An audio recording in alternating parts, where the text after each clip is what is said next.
If you're a startup and you're navigating your journey, you're trying to figure out, how am I going to do this? How am I going to do that? Sometimes it feels great to hear from a CEO who's a bit ahead of you, who's already done that, already gone through the battles and the difficult times and the successes and put it all together.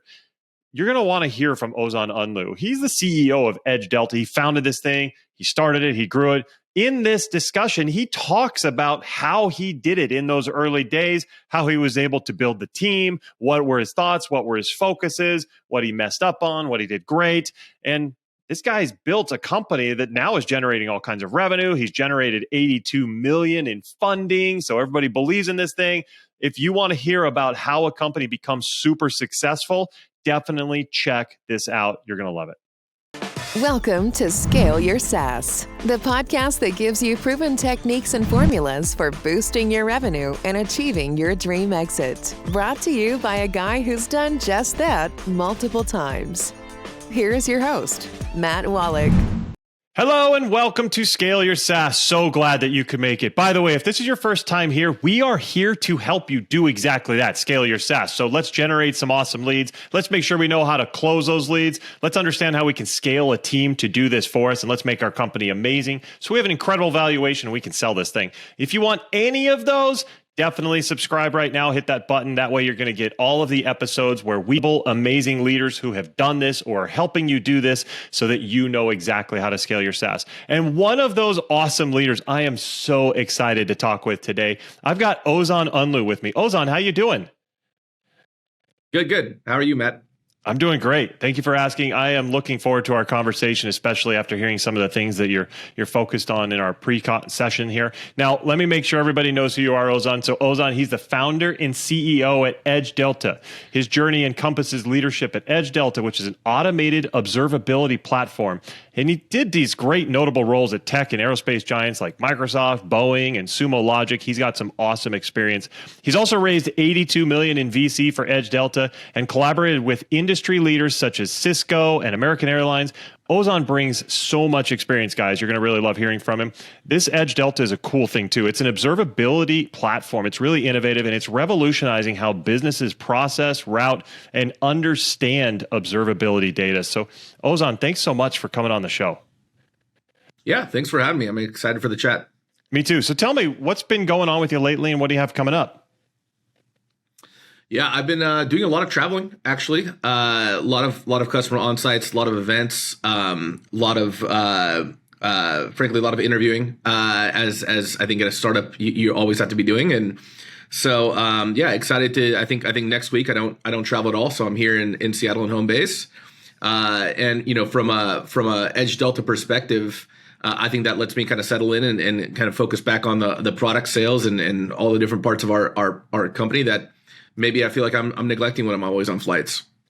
Yeah, it's so crazy being a CEO and a leader like yourself. You are all over the place. And you're right. I love that you said that this motive, you've got to constantly be recruiting and constantly have that idea of who's next to join our team. I think that's super smart. The companies that I've been a part of and I've run that have done the best, we've always had that kind of same mindset of who are the next great people that we can bring on board. So I love that you're thinking about that. That's cool. We'll be right back.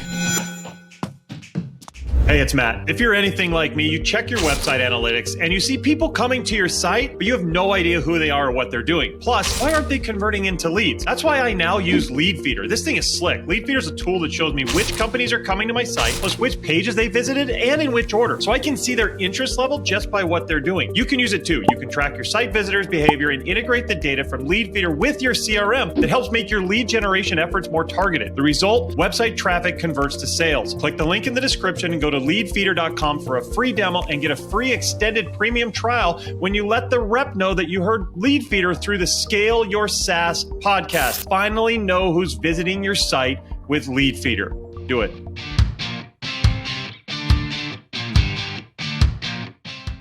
And we're back. Yeah. I mean, I think, sometimes there's this, I would say, bad habit of, you go fundraise, you go hire a bunch of people, and then you kind of try to normalize and then fundraise and hire a bunch of people. And, I think we kind of fell into that trap a little bit earlier as well, which is I think in 1 year we had 6x'd the company, and it ultimately was too much. And I think, if you can kind of be in that mindset of, hey, we constantly need to be adding, but also every single time we're adding, that means a lot of people are being pulled off projects and interviewing. A lot of people are being pulled off of projects and onboarding and training and all sorts of other things. And so if the ratio does get a little bit too wonky, I think it does put a little bit too much chaos. I think every startup should have a little bit of chaos, but too much then ends up being fairly inefficient. Yeah, I totally believe that. So tell me, how did Edge Delta come to be? I mean, it's really cool what you've done, but what inspired you to create this? Yeah, so I mean, I've been working on monitoring technologies for almost 20 years, even before Edge Delta. And then, one thing that I saw in the space that might sound like a cliche is really the data growth. When if we look back at 2010 or even 2012, the average customer that was looking at real-time streaming data sets from their mission critical systems might have been looking at 5 or 10 gigabytes of data per day. And now that's turned into, even some mom and pop shops are 5 or 10 terabytes of data, and then some large enterprises are at 5 or 10 petabytes of data. So I think when people are looking at, hey, the data is growing and it's growing at a pace of 40 or 50% every single year, I think that's, if you take the exact same server, and you leave it over there in the corner, and yes, the data on that server just from the normal growth in traffic on the internet might be growing at 40 or 50%, but realistically, that's not what we're seeing. We're seeing organizations that are moving to, microservices architectures or Kubernetes or containerization. They're doing multi-cloud strategies. They're doing a lot of things that actually make that number a lot larger. And I would say, over a 10-year horizon, that growth in data might be like even, 1 million X or 10 million X for various different businesses.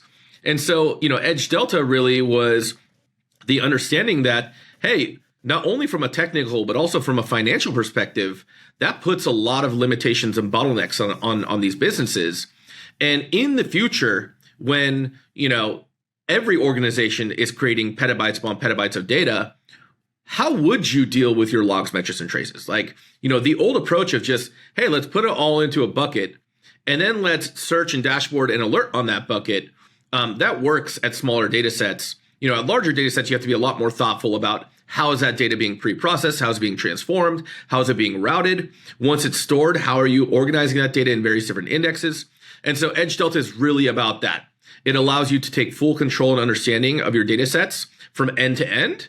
And it also enables what we're seeing in the industry of certain strategies that organizations are taking, such as data tiering, where they're saying, hey, not every single piece of data needs to go through the exact same pipeline and needs to incur the exact same cost for my business. There are high value data sets and low value data sets, and some of them need to be more kind of processed in real time. Some of them can be archived to take a look at later. And so Edge Delta really enables that entire new kind of modern approach. I love it. I mean, it's way above my pay grade, but it's super cool what you guys are doing. I know that's super important you're right. Like, when you talk about all this amount of data out there, it gets pretty crazy. So how can everybody listening out there equip themselves to handle these challenges, these data challenges that, really are a struggle, so that they can have that sustainable growth? Can you help us with some actionable insights?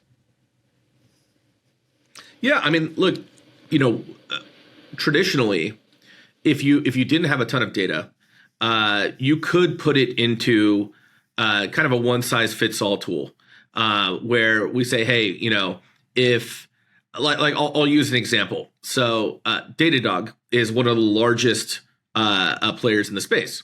They have good technology, they have a good team, and realistically, if you have 5 or 10 gigabytes of data, as the average person had 10 years ago, you could foreseeably just put all that into Datadog. Your Datadog bill might be, whatever, $5,000 or $10,000 annually, and you just eat that cost. You'd say, hey, look, for a small startup, that's, it's not cheap. But that being said, it's whatever, 1/10 or 1/20th of a head count.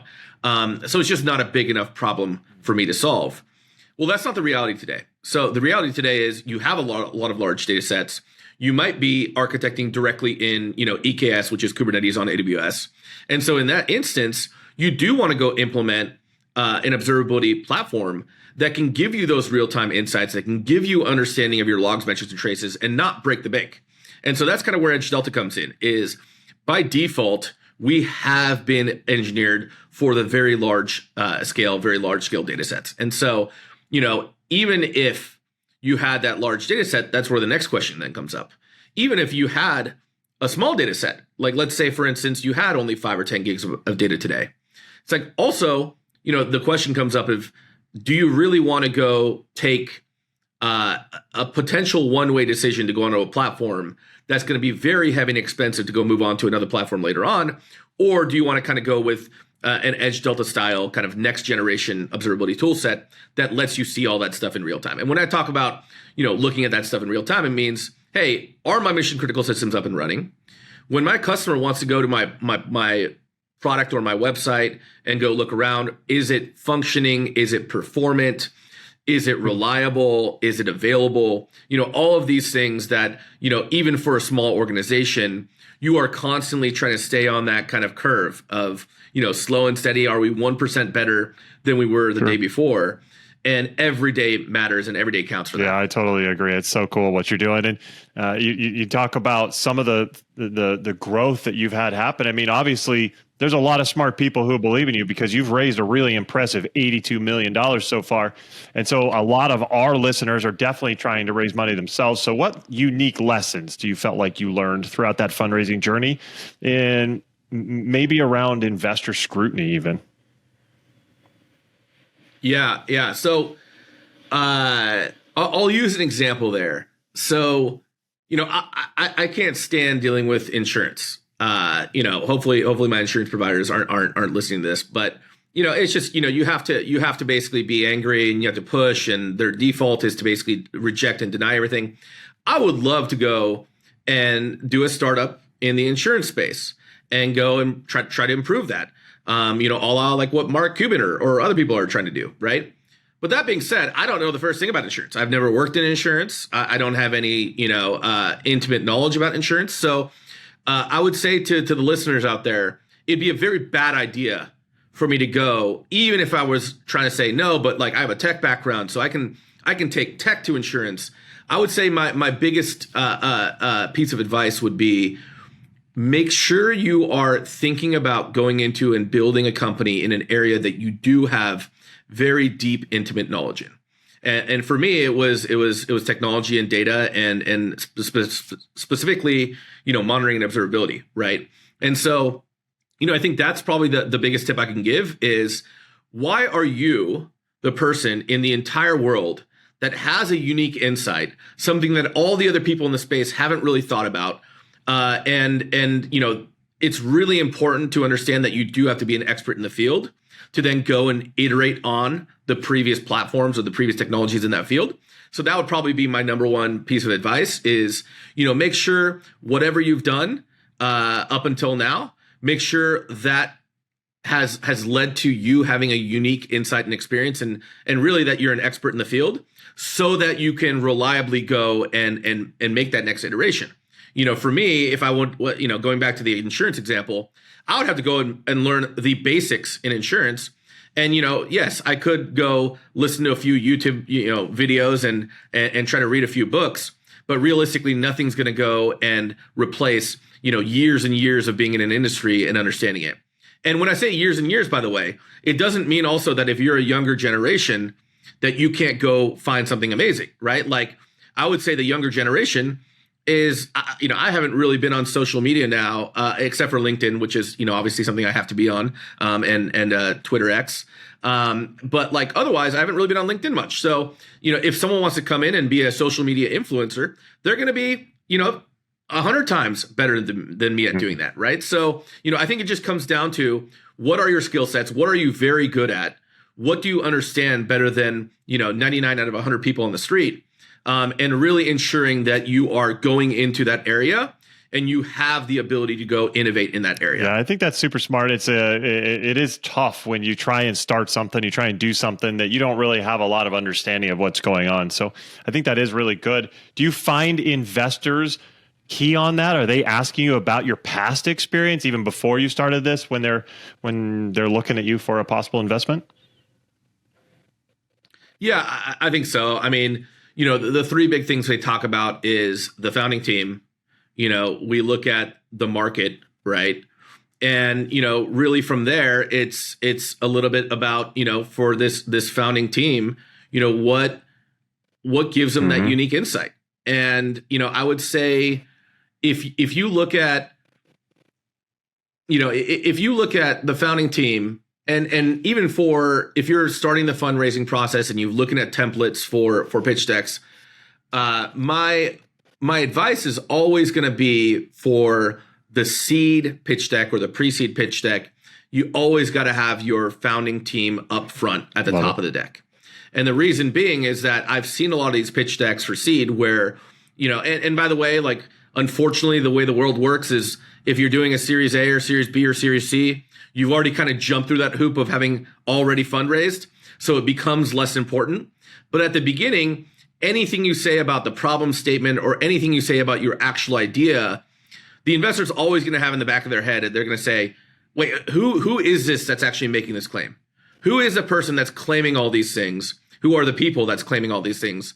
And so realistically, again, if you go back to the three of the team and then the market and then what's the unique insight, maybe there's a fourth, which is the idea itself, but the investors are really not going to hone in too much on the idea. First of all, they don't have intimate knowledge in the space. And second of all, we all know that idea evolves over time, right?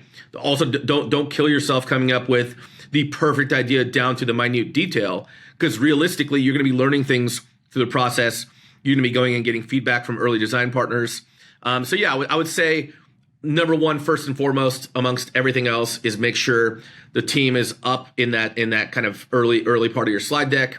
They understand what your background is, and they can formulate in their minds this belief that you could be that person that actually has a unique insight in the space that nobody else has. I think that's huge. Investors always are looking at the team. You invest in people, you buy from people. They're wanting to make sure that you and your team absolutely know what they're doing and somebody that they can put their money behind, that they believe it's going to work out. So thinking back through your journey of this growth that you've gone through, what would you say, Ozan, are some of the best decisions you guys have made? What are the best things you guys have done that helped you accelerate and get ahead? I think early on, some of the best decisions we made and some of the best hires we made are people that have an entrepreneurial mindset.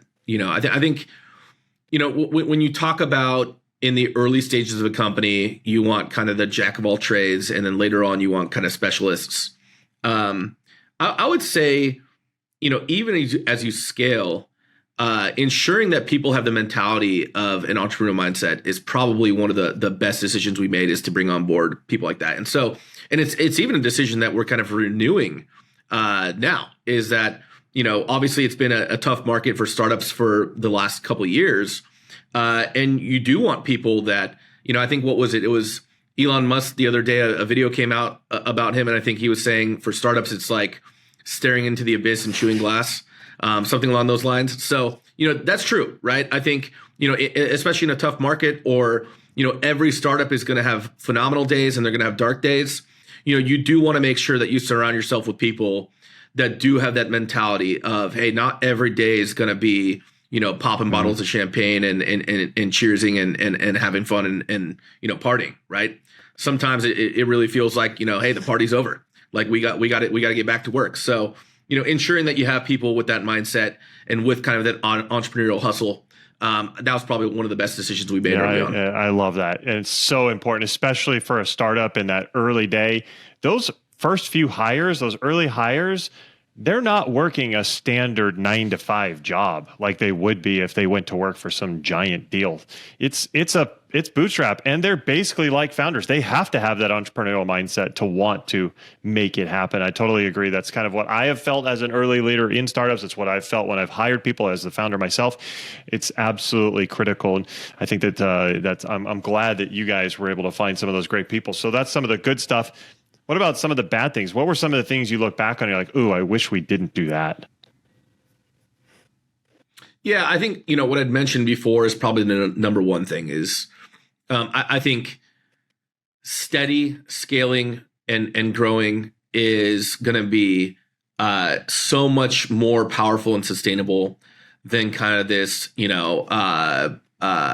popping every single time you get funding, right? So I think obviously that's hard, right? At a startup, sometimes you don't know where you're going to be next year. Sometimes you don't know where you're going to be next month, right? So it is difficult, but one of the things that really slowed us down when we went into kind of this quote unquote hyper growth mode would be, when you are saying, hey, every team needs to go 2x, 3x, 4x in a matter of, a few months, everyone pretty much stops working. And it's not their fault. They're just, all of a sudden, they're being pulled to go into interviews multiple times a day, into, scouring their network to see if there's some high performers that they can pull from, other projects in other areas. And so, I would say that's probably the biggest mistake we made is you go into this and all of a sudden you're looking into your product roadmap and you're like, well, why isn't this stuff progressing as much as I'd like it to? And so, I think being healthy and balanced and making sure that you're always hiring and always building the team in a nice, structured and scalable way is probably something that we should have done better. I love it. It's so hard though. You're right. You get so focused on certain projects and certain things you're doing. It's just difficult to stay on that. But I love that you talk about the balance. I think that's really critical. I think back to my startups, that's absolutely something that I wish we were better at as well.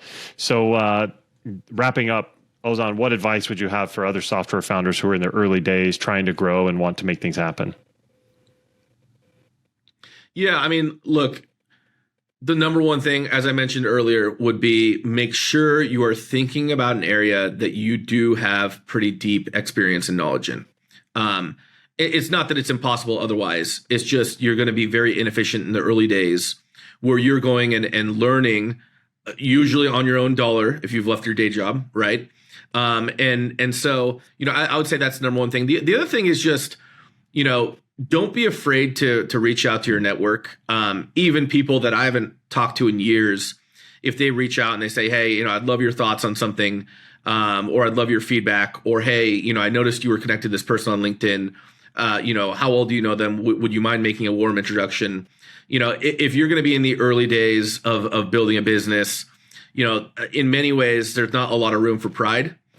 You have to just kind of say, hey, look, like I need help.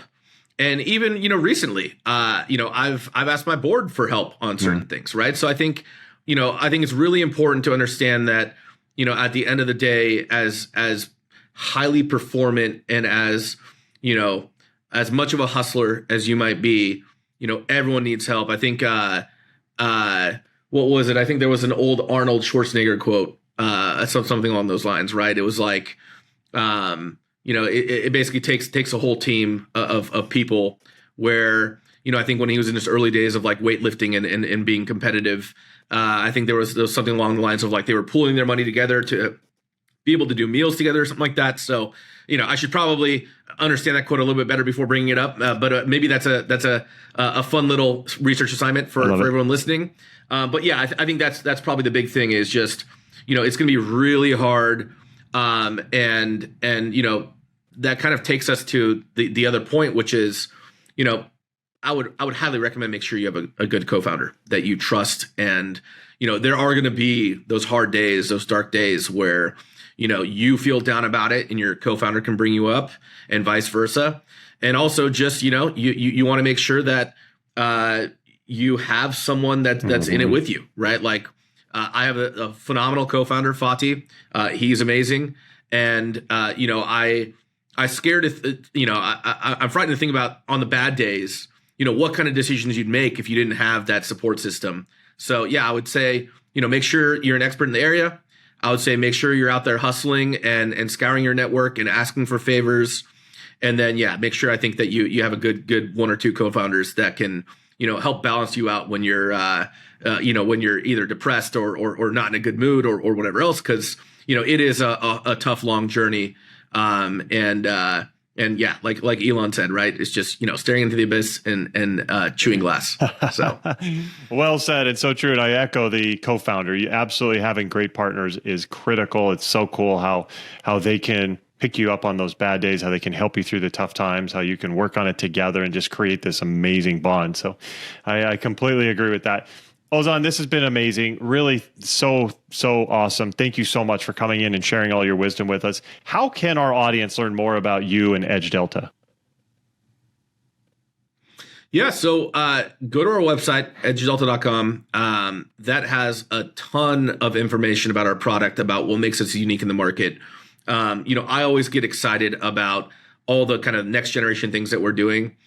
There's also like a concept of, effectively a bridge to familiarity, where we also want to do some basics. We want to make sure that the users that come on board, they're looking for a great solution in observability for the logs, metrics, and traces. We want to make sure also that it feels familiar to them, right? So it can't be all the way out in left field. It has to be, hey, look, I totally understand how this is the same to the players like Datadog. And I totally understand also how it's better in certain areas. So I would say definitely, edgedelta.com, as well as, obviously I try to post quite a bit on LinkedIn. So a lot of our new upcoming features and roadmap items that we're going to be releasing, we try to be pretty over communicative and thoughtful on LinkedIn as well. So feel free to reach out on LinkedIn. Feel free to go to our website. We also have a wide open free sign up and trial. So you can try the product, you can use the product, and if you do that, definitely I would love your feedback there as well. Awesome. We'll put all that into the show notes in the description. So if you're listening or watching, go check that out. Like he said, go try it out. Go see if this product's going to help you. But Ozan, thanks so much for coming on the show. Really appreciate it. All right. Thanks, Matt. You're welcome. Thanks for having me. Everybody out there, thanks for being here. As I mentioned, make sure you're subscribed so you don't miss out on any other amazing leaders like Ozan sharing their information, sharing their love and their expertise with you. So thank you for being here. Appreciate it. And we'll see you next time. Take care. Thanks for listening to Scale Your SaaS. For more help on finding great leads and closing more deals, go to mattwolach.com.